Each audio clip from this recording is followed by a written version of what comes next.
Divorced lawyers of Reddit. What is the most insane way a spouse has tried to screw the other? I had a client whose wife wanted him out of the house. I told him not to leave, just move to a different bedroom for the time being, because once he was out, the chances of him ever getting back in was slim. He texted his wife and told her he was staying in the house. She called back and left a voicemail that she wanted him out and that if he wasn't out soon, she would start taking out her unhappiness on the children, and would remind the children that mommy was being mean to them because daddy wouldn't leave. Well, that sounds like a pretty quick way to lose in every way possible, so go ahead and give it a try. I work for a divorce attorney now, but the craziest thing came to my attention when I worked for the prosecuting attorney. This couple was breaking up, and the Mr. left the house. Mrs. went to work the next morning as usual. When she returned home in the evening, she found Mr. had been to the house and had removed his clothing and belongings as she expected. What she didn't expect was that he had also gorilla glued her belongings together. He glued the TV remote to the table, the phone to its cradle, the couch pillows to the couch, and even glued the vacuum cleaner to the carpet. She called the police and reported this as property damage. The police went with her through the house, documenting dozens of items glued to various things, but for days she was discovering random things, and she would call to amend or update her report. Like, my oven mitts were glued to the wall, or he glued the effing sheets together in the linen closet. I've seen people do and say really awful things to each other, but this was diabolical. You know, I actually kind of like it. It's way too cliche to take all their stuff and throw them in the garbage can or burn them or whatever. Gluing their stuff together kind of gets more in their head. How about a wholesome, insane one? So I'm not a lawyer, but this was told to me by my mom regarding a divorce she got from my dad. They couldn't settle on an alimony amount. My mom and her lawyer came in with a number. Dad countered with a number. They couldn't agree because my dad thought my mom should get twice the amount in alimony she was asking for, and my mom didn't want dad to give her that much money for a month. It took months for them to settle on a figure and appease both of them. Even then, my mom puts aside the extra above what she wanted in case my dad ever has a financial emergency, and my dad puts aside the extra she didn't want in case my mom ever has a financial emergency. The funny thing is, they don't know the other is putting the money aside for the other. My mom told me about her emergency stash, and my dad told my brother about his emergency stash. Bro and I discussed it while talking about the nut jobs our parents are. Okay, so I guess the biggest question here is, why did they get divorced in the first place? I mean, they clearly still care about each other. Never mind, just forget it. I'm not the therapist here. Divorce lawyer here. Spouse had been out of the house for weeks. She waited until he was on a business trip, came into the house, turned on all the faucets, plugged the drains, turned off the furnace, and left. It was minus 10 degrees. He came back 5 days later. The house was ruined. The water froze and cracked the foundation. Now, was it really the wife, or was it the wet bandits? I'm going to school to be a vet assistant. My teacher is a veterinarian. She told us on Monday she's had clients bring their animals in to euthanize so their spouse couldn't have them. You know, isn't it kind of weird that if you were to just kill a dog out on the street, you would probably get some jail time. But if you take that dog to a shelter and have them kill it, then it's just oh, well, I guess that's unfortunate, but have a good day. I read one where in a settlement there was a shared custody of a parrot.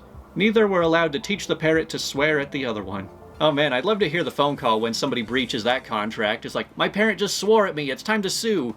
Not my divorce, but my divorce lawyer told me about a case she was involved in where both clients were so petty that they had to all meet to argue over literally every single scrap of everything. The final object that neither would settle on was a ceramic rabbit statue, a really generic one from Home Depot or whatever. Zero sentimental value, but since it was the final item, neither side wanted to lose the last thing, and dragged it out over 3 separate meetings for this one thing. I don't remember which ended up getting it, but once they settled it and signed everything, the winning party stuck it on their lawyer's desk as a gift and walked out.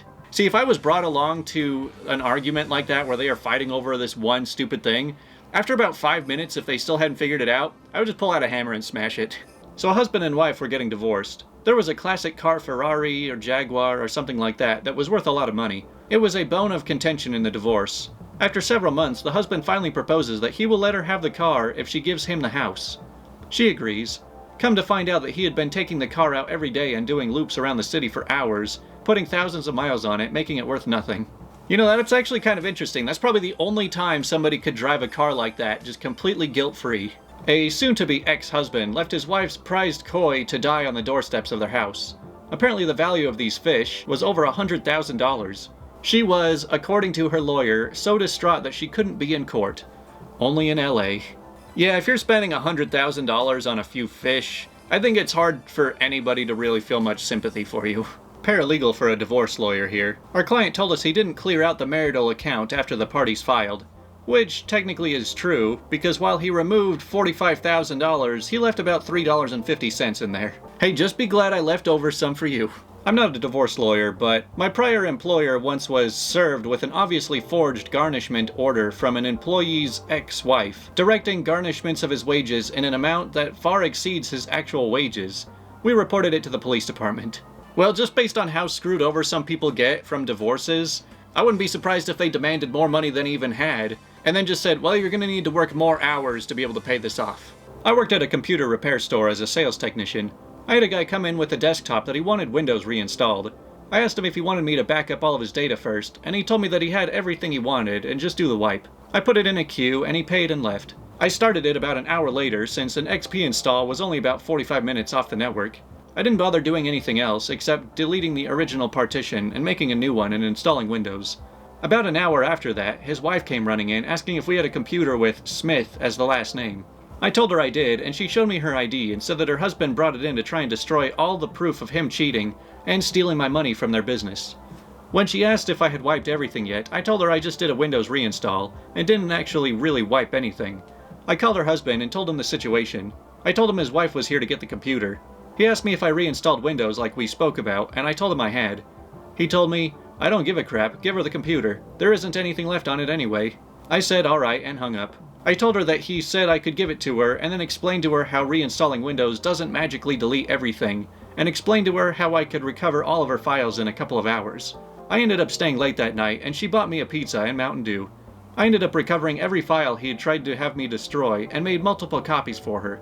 She ended up calling him from the store and reading off some of the messages he had tried to delete from his emails. I was worried that he might try to come back in and confront me, but nothing else ever came of it.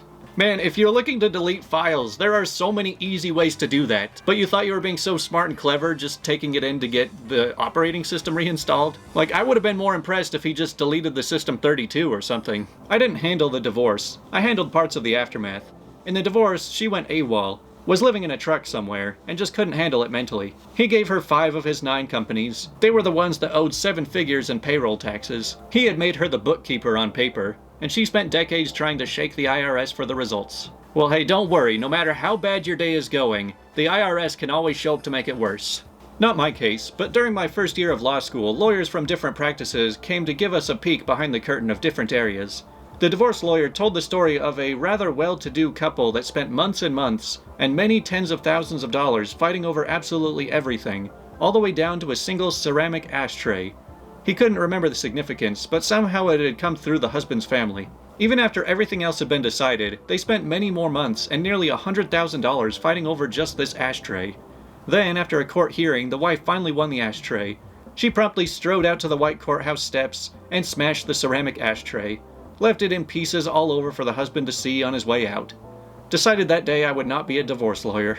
You know, all these stories make me realize just how unique of a situation a lot of these divorce cases are, because in no other situation I can imagine do people just go out and start destroying their own stuff. I guess it's kind of the mentality of like, I'm taking myself down just to take you with me. I once had a boss who had to leave his house for 6 hours while his ex-wife grabbed all the belongings she was legally entitled to. When he returned home, every knob and handle was gone. Doorknobs, cabinet handles, drawer handles, anything that was screwed onto something and used to open it, she had taken. Every day for the next week, he would occasionally yell out, "She took the freaking knobs!"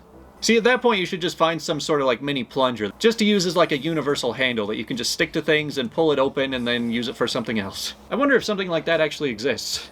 I'm not a lawyer, but had a very limited amount of experience in divorce cases. The first case I ever worked, the husband shaved and waxed every single hair off his body in an attempt to avoid a court-mandated drug test. Okay, I don't really know how that is supposed to work. I'm not a divorce lawyer, but my parents got divorced about a year ago. My mom didn't want my dad to show up in court because he would contest, and then they'd have to split the assets. She phoned me and told me to put laxatives in his food so he wouldn't be able to make it there. Well, I guess I'm gonna have to call it there. I cut out a lot of stuff in this video. I know some of you probably want the more dark and disturbing stories, but there are so many times where I'm reading a story, I'm like, and he molested his children and then murdered his wife. I'm like, that's not a very fun story. I don't know that really fits on this channel so well. I don't know, I like to keep this channel much more fun and funny most of the time, so it gets a little bit difficult in topics like this to keep it that way. But that's all for now, I'll see you next week.